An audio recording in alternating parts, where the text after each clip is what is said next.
Pratikanda biz avval buni tuzilishi va shakliga alohida e'tibor berishimiz kerak-da.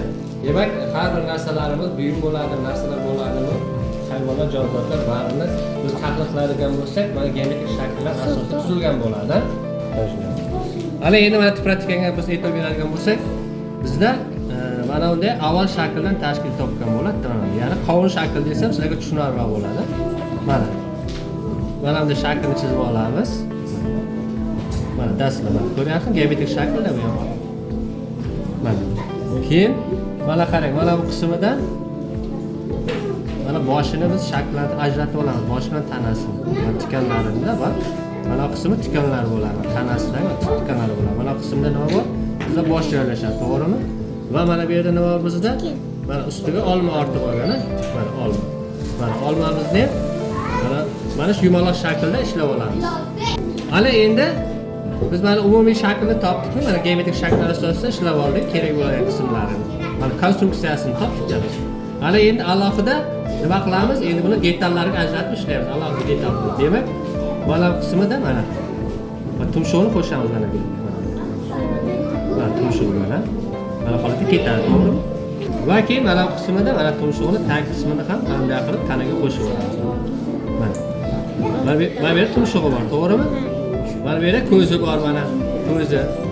Va mana yerda kiprigi ham bor ekan, mana. Mana endi mana bu yerda nima bor? Bizda oyog'i bor ekan, mana. Oyoq mana panjalarini chiroyli qilib ishlashimiz kerak. Keyin mana bu yerda ham keng oyog'ini ishlaymiz. Va mana ortki oyoqchalarini ham mana bunday ishlaymiz. Bu tomonda ham mana keyingi ortki oyog'ini ham tasvirlaymiz. To'g'rimi? Mana endi bizda nima qilyapmiz? Tikonni xarakterli jihatlarni bunday ishlashimiz kerak. Bilasizda bu tikonni, to'g'rimi? Mana. Mana bu.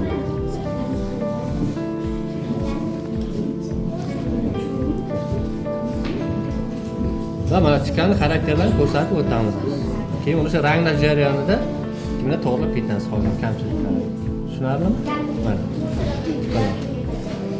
Va keyin bizda nima qolyapti? Olmamiz qolyapti. Mana olmamizni mana bu yerda nimasi bor? Barg bor. Mana barg bilan bunday qilib ishlashimiz kerak.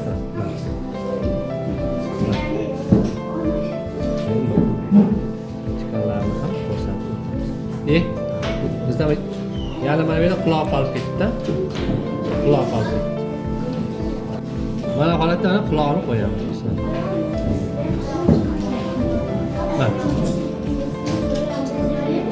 Mana kerak joyini nima qilamiz? O'chirib tashlaymiz keyin bularni. Mana xuddi shu holatda nima bo'ladi bizda? Shu geometrik shakllar asosida biz shu pratikani tuzilishini va shu hajmdorligini ishlashimiz kerak bo'ladi. Mana. Mana tushunarli bo'ldimi? Endi buni nima qilamiz? Bo'yaymiz va mana dastlab shu qalamda shuni ishlab olganimizdan keyin bizda bu endi ranglashga tayyor bo'ldi. Tushunarlimi? Endi bemalol rangga o'tsak bo'ladi. Mana shu ranglashda mana shu ochiq joylardan ishlaymiz, to'g'rimi? Mana sariq joylar bor, mana sariq ranglar bilan ishlaymiz.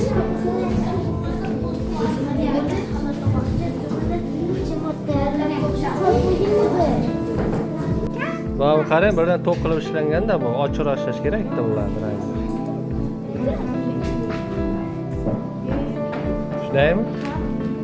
Mana sal to'qlashib ketgan. Avval ochiqroq rangli joylar bilan ishlash kerak-da, birdaniga mana bu jigar ranglar bilan yana uni to'qroq qilib ishlab boshlagansizlarda.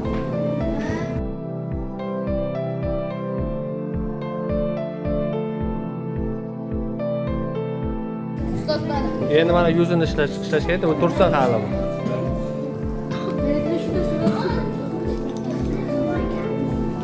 Mana bu ranglar bilan, ha? Va buni ishlash kerak endi.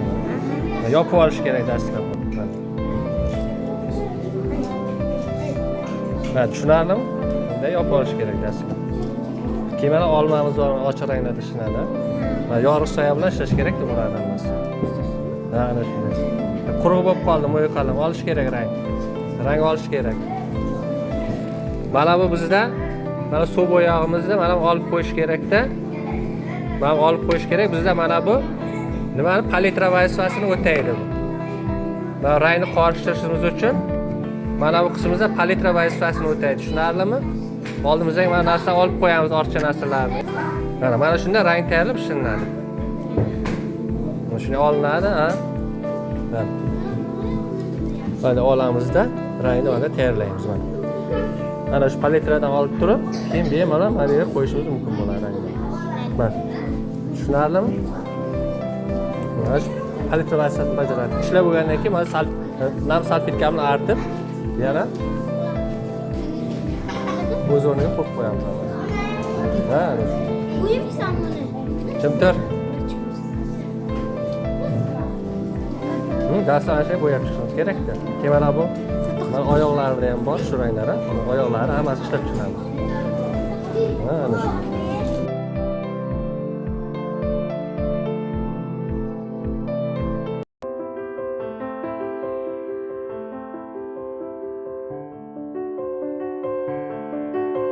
Mana endi mana bu yerlar sal to'proq qilib ishlaymiz. Sal soya joylarda. Keyin mana bu yerni sal jigarrang to'proq qilamizda.